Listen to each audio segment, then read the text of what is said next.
Hi, it's Margaret, and today I have a slightly longer story for slightly older children. Target group is kindergarten to third grade, possibly fourth grade, but I will say that I, as an adult, love this book. And it is called The Two Bobbies. It's by Kirby Larson and Mary Nethery, with illustrations by Jean Castles and brought to you with permission from Walker Books. And it's about Hurricane Katrina, friendship, and survival. So I think it's a really important book in a time of crisis because the message is that when we help each other, we all can make it through. So I will read to you and then hold up the book for display. I have a little bit of an issue trying to do both at the same time. So please enjoy the story. Neither Bobby the dog nor Bobcat has a tail, and some say that's what brought them together. No one knows for sure how they met. Perhaps their owner had a soft spot for pets with no tails. But the two Bobbies, as they've come to be known, were each exactly the friend the other needed at exactly the right time. This is their story. And look, we see that one of the Bobbies is a cat and the other is a dog. The city of New Orleans on the mighty Mississippi is a place many people and pets call home.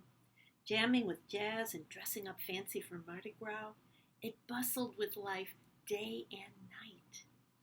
But on August 29th, 2005, Hurricane Katrina bore down on the city and everyone who lived there, including a wisp of a cat and one puppy. There they are.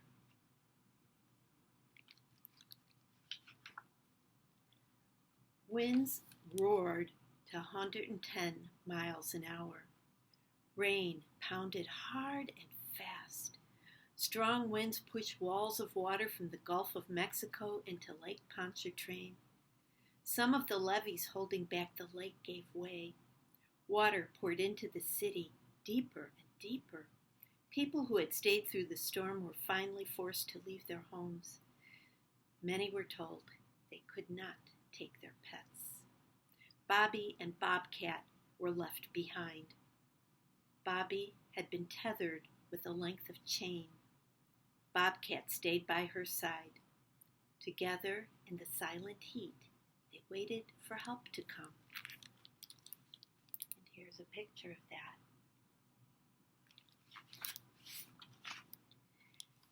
After the storm, volunteers from across the country came to New Orleans to lend a hand. They brought food and water. They rescued people stranded on the roofs of their home, and they rescued many animals. But with so much damage and confusion, the two Bobbies were not rescued.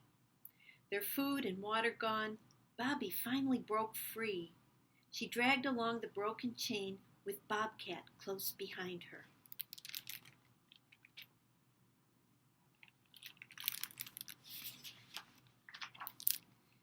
In the early days after the hurricane, the two Bobbies tried to make their way around oily water littered with debris.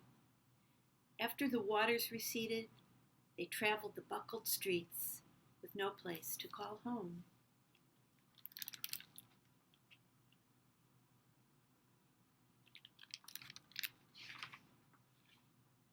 Month after month passed as Bobby and Bobcat wandered the devastated city.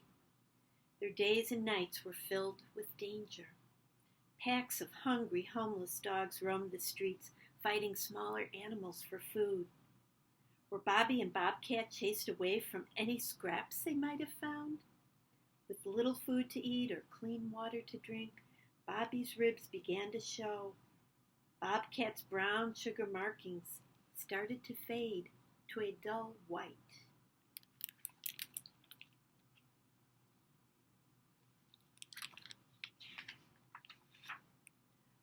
One day in January, 4 long months later, Bobby and Bobcat strayed onto a job site. A construction crew hammered and sawed, fixing up a motel damaged by the hurricane. A worker's dog rushed over to play with Bobby. The dog's owner, Rich, noticed Bobcat too. He saw how thin the two strays were and began feeding them. He trimmed Bobby's chain, leaving enough to jingle on the ground because Bobcat liked to follow it. But every time Rich tried to touch Bobcat, Bobby growled. After a week of caring for the two Bobbies, Rich got some bad news when his boss came to the job site. He had given permission for one dog, but not two dogs and a cat. He said Bobby and Bobcat had to go.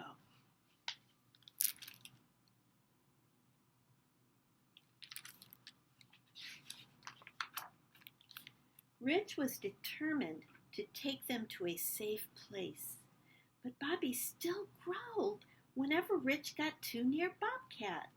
She would not let him pick up or even touch her friend.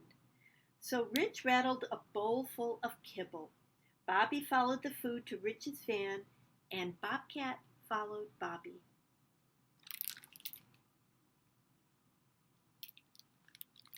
Rich drove them to a temporary shelter that Best Friends Animal Society had set up in Celebration Station, a former video game arcade. The shelter was completely filled with homeless dogs and cats, but a volunteer welcomed them in, even naming them Bobby and Bobcat for their bobtails. They were placed in separate rooms.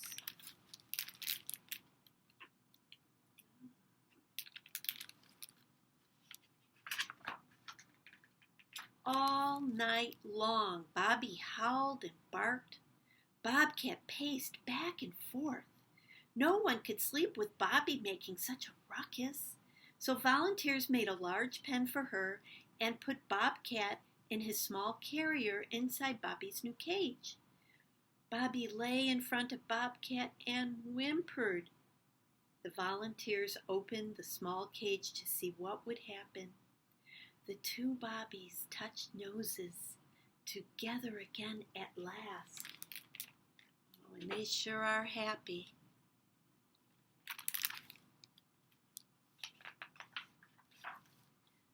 For the next few minutes, the volunteers studied Bobby and Bobcat.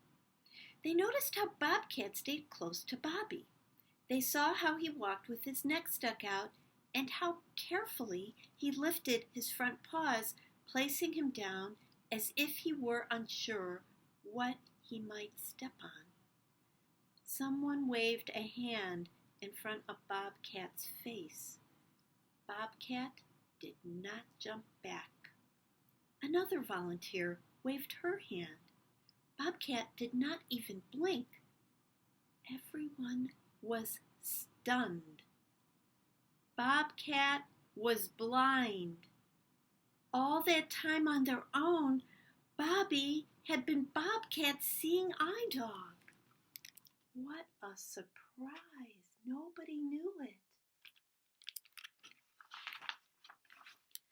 The volunteers and even an ace pet detective searched for their family with no success. 1 month later, Celebration Station closed its doors, but Bobby and Bobcat still did not have a home. There was only one thing left to try.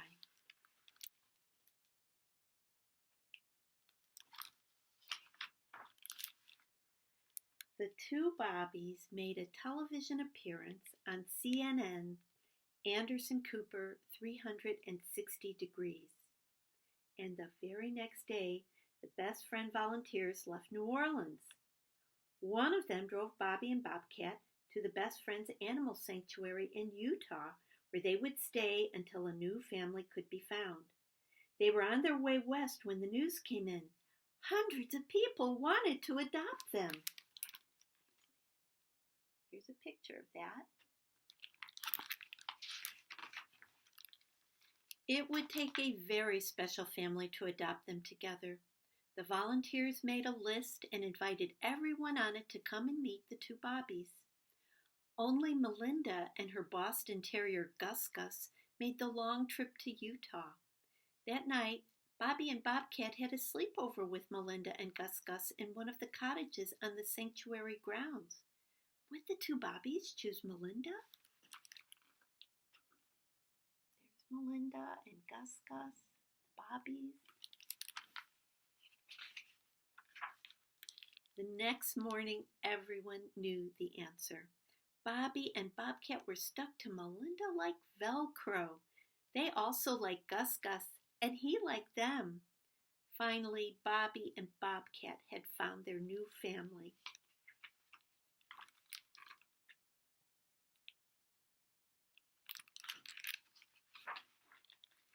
Now they live with Melinda, Gus Gus, and Amelia on a ranch in southern Oregon. Bobcat has a window seat to sit in. He likes to play with the robot vacuum cleaner. He turns it on all by himself. Bobby helps with the ranch chores. She goes along on horse rides. On hot days, she lounges in the frog and fairy pond. At the end of every day, Bobby and Bobcat snuggle up together. They have toys and treats and lots of new friends, even a camel. Best of all, they have each other.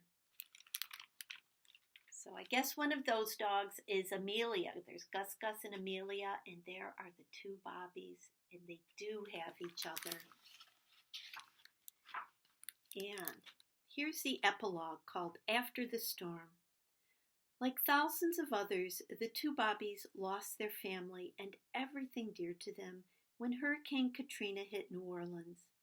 After they came to live with Melinda and Gus Gus, the veterinarian discovered debris and grit deep inside Bobcat's ear canals. His right eardrum was broken. Did Bobby snatch Bobcat from the dirty floodwaters that had filled New Orleans? No one will ever know. But it is very likely that a blind cat like Bobcat would not have made it without Bobby's protection. In turn, Bobcat's friendship may have made Bobby stronger and given her a reason to go on. Bobby and Bobcat survived Hurricane Katrina. They did it by lending each other a paw.